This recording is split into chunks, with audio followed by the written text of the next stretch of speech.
Hello friends, welcome. In this video, I will discuss about unit testing in Golang. Friends, in unit testing, we write test methods with the help of which we test small components of a program.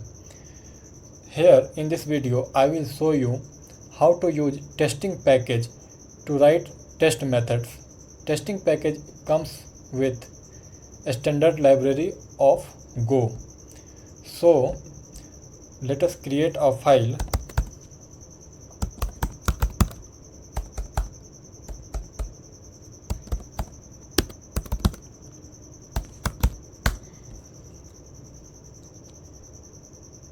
Let us name the package calculator.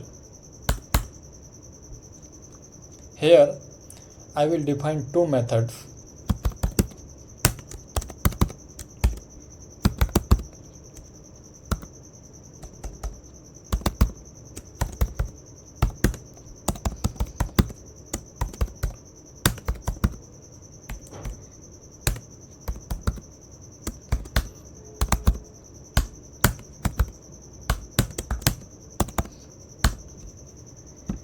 Let us create one more function.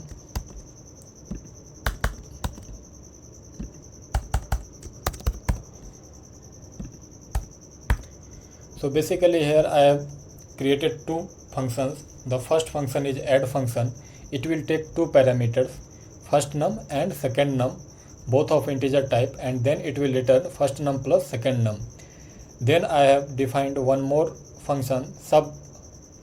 It will again take two parameters, first num and second num, and it will return first num minus second num.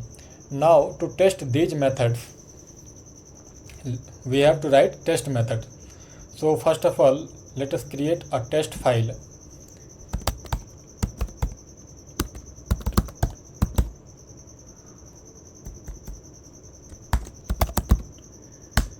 So in Golang, it is convention that you have to put both test file and source file in the same directory, and the name of the test file should end with _test.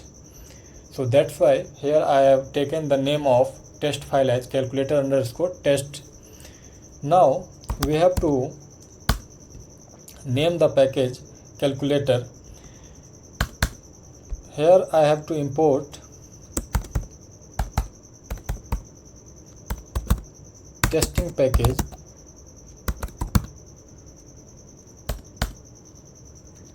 Now let us write the test method.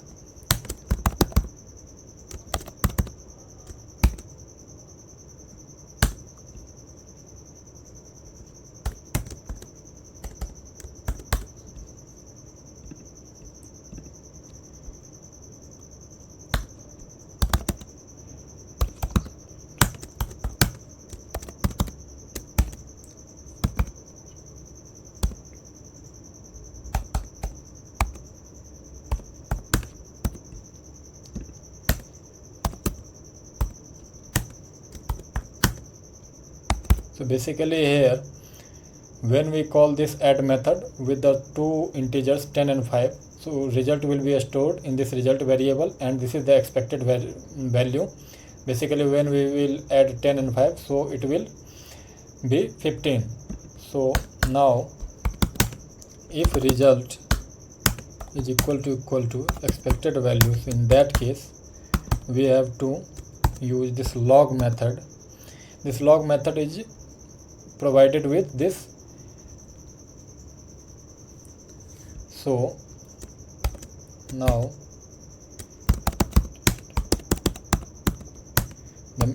we have to pass the message that we want to be printed. So successfully.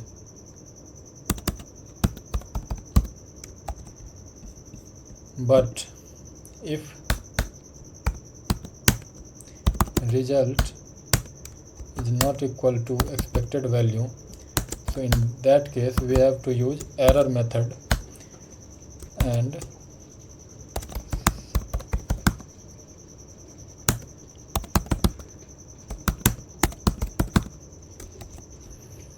here we pass the message that we want to be printed if result is not equal to the expected value. So now we have to run a command go test. When we run this command, we can see that go.mod file not found in current directory or any parent directory. So basically we have to create this file go.mod file. To create this file, we have to run a command go mod init. Then we have to name the module. So here I am putting the name of module as calculator.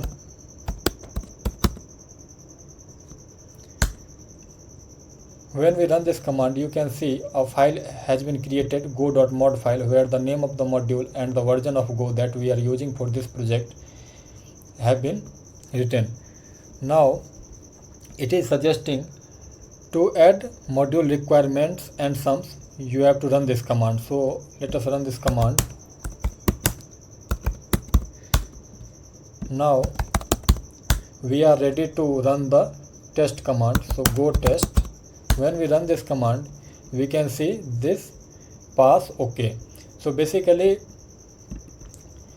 this test method is working properly, but the message that we have passed here has not been printed. So to print this message, the command is go test -b. We have to add this flag -b to make the result more verbose. So when we run this command, we can see the message has been printed here that we were passing here. So test passed successfully. But suppose if expected value is not 15, it is 17. So in that case, result and expected value will not be same, and in that case it will throw some error. So let us again run this code. Here you can see something went wrong message has been printed. So this way you can write test methods. Now suppose we want to print the coverage. So basically here I have defined two functions, add function and subtract function, but I have written test methods only for add function. So how to check the coverage in this case? Basically here I have not written the test method for this sub function. So to check the coverage, the command is test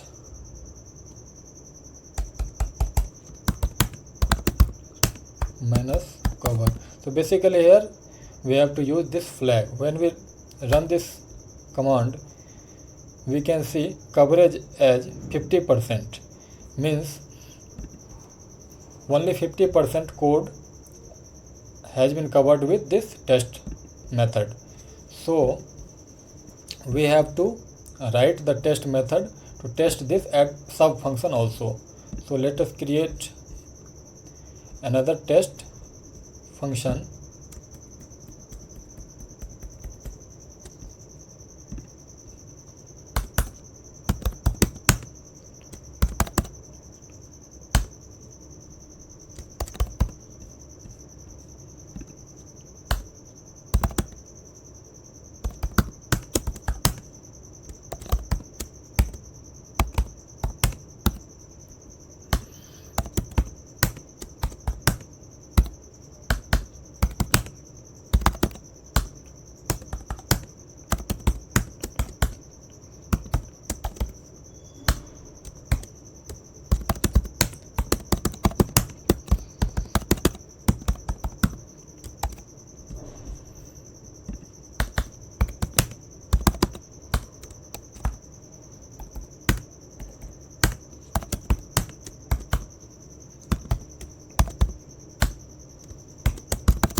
Now to test sub function, here I have written the test method. So let us run this function. When we run this function, we can see the message has been printed, test passed successfully. But if the expected value is not 5, if it is 7, so in that case when we run this code, so in that case we can see the error message, something went wrong. So this way also you can run the test method. Here basically you will get you will get basically an icon to run the code. Here also you will get an icon to run this code. So this way we can test.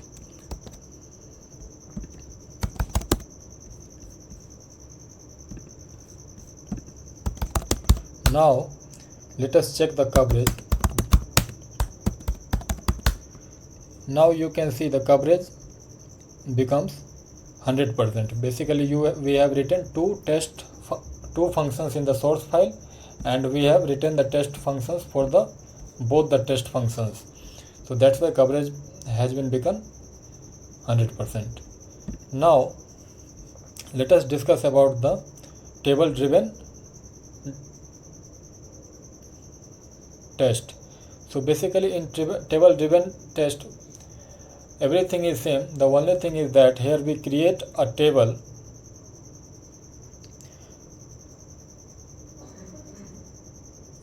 for the expected value and result, and then we loop through that table, and we basically check whether expected value and result is same or not.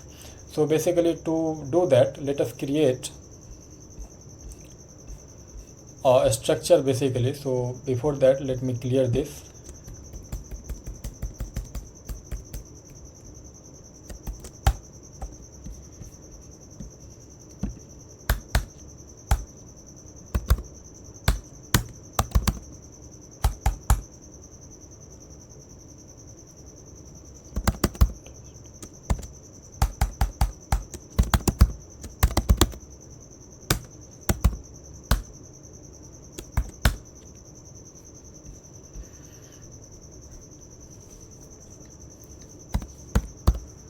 So basically here I will create three fields.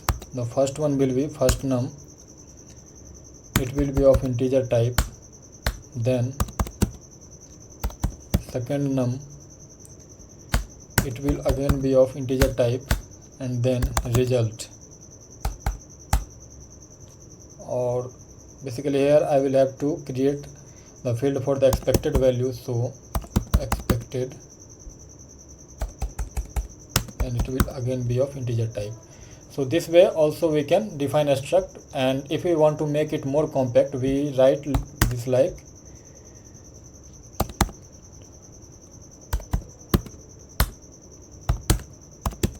we can write it like this also. We can simply remove this, and it is again working. So now here I will have to define a slice basically, or we can also use array. So let us define a slice.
So basically here I have created a slice, and then I will have to loop through it. So for that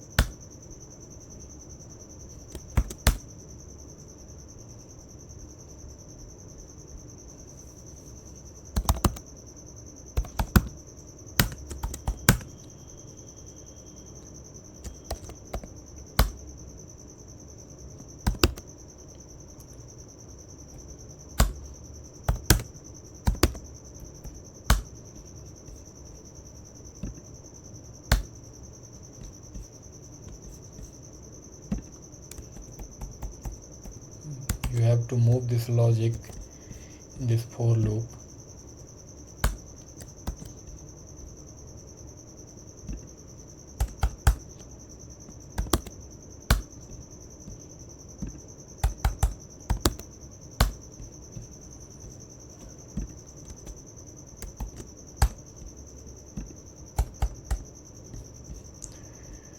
So now let us run this code.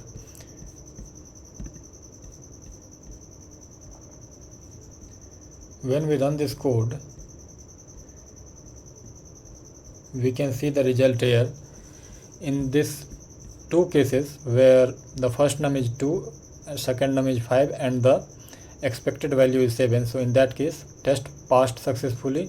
Second case, first num is 5, second num is 5 and the expected value is 10. So in that case again test passed successfully, but when first num is 2, second num is 5 and the expected value is 10, in that case something went wrong. So this way we can do table driven test. So I think this video will be helpful for you. Thanks.